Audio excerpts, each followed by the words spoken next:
Hello good afternoon, Radhe Radhe guys. આજે આપણે બનાવી રહ્યા છીએ સાબુદાણાના વડા. તો ચાલો આપણે જોઈએ કે સાબુદાણા વડા આપણે શું રેસીપી જોઈએ.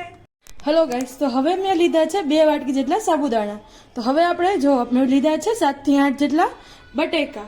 પછી આપણે લીધું છે મરચું, લાલ મરચું, ધાણા જીરું, લસણ આદુવાળી પેસ્ટ અને ધાણા, અને આપણે સિંગ ભૂક્કાનો પાવડર, આપણે સ્વાદ અનુસાર નમક. તો આપણે જોઈશું કે આપણે શું કરીએ.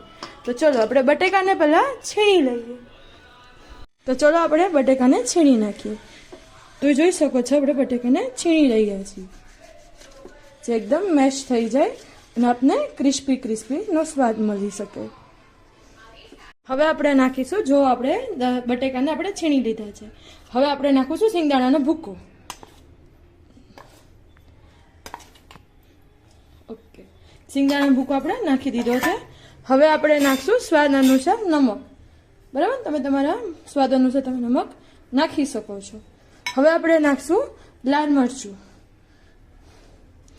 તમે જો તીખું ખાતા હોય એ પ્રમાણે તમારે રાખવાનું છે.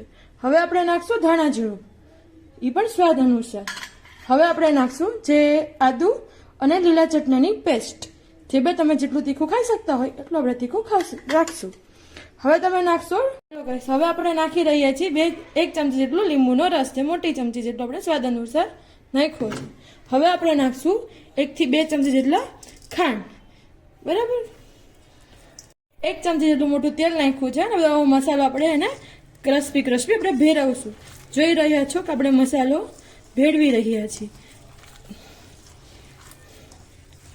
આપણે એવી રીતે ભેળવવાનો છે તે આપણે સાબુદાણા એકદમ ક્રિસ્પી અને ભાંગી જાય વ્યવસ્થિત રીતે, જે આપણે બહારથી મસાલામાં વડા બનાવતી વખતે તેલમાં ફાટી ન જાય ને એવી રીતે તમે બનાવી શકો.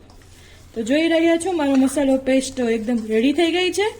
હવે હું બસ તૈયાર 5 થી 10 મિનિટ આપણે આને રાખી મૂકશું, જેના કારણે મસાલો સ્વાદ અનુસાર બધું મિક્સ થઈ જાય. 10 મિનિટ સુધી રાખી દીધું છે ને હવે જે મારા સાસુ મોમ છે તે હવે ઓઇલવાળા હાથ કરીને સાબુદાણાને આપણે પાટલા પર મૂકી દઈશું. જોયું, રાઉન્ડ કરીને થોડું આપણે થાબડી લઈશું, જેમ આપણે રોટલા થાબડી એવી રીતે. આપણે આવી રીતે પેલા આપણે ગોળ પણ કર્યા છે ને હવે આપણે આવી રીતે ચિપ્સવાળા કર્યા છે. તમે ચિપ્સવાળા પણ કરી શકો છો આવી રીતે. જો ઓઇલવાળો તમે હાથ ચોક્કસથી રાખજો, એના કારણે તમારા હાથ જેમ કે ચોટે નહીં, નકર તમારા હાથ ચોટી જશે. તો આપણે 5 થી 6 કે 7 8 જેટલા આપણે આવી રીતે નાના આપણે બનાવશું. છે મારા બહુ ભાવે છે મારા હસબન્ડને. તો આપણે જોઈ શકીએ છીએ આપણે આવી રીતે રાઉન્ડ કરીને આપણે ચિપ્સની જેમ આપણે બનાવી રહ્યા છો કે આપણા સાબુદાણાના વડા આપણે બનાવીને અત્યારે તળી રહ્યા છીએ.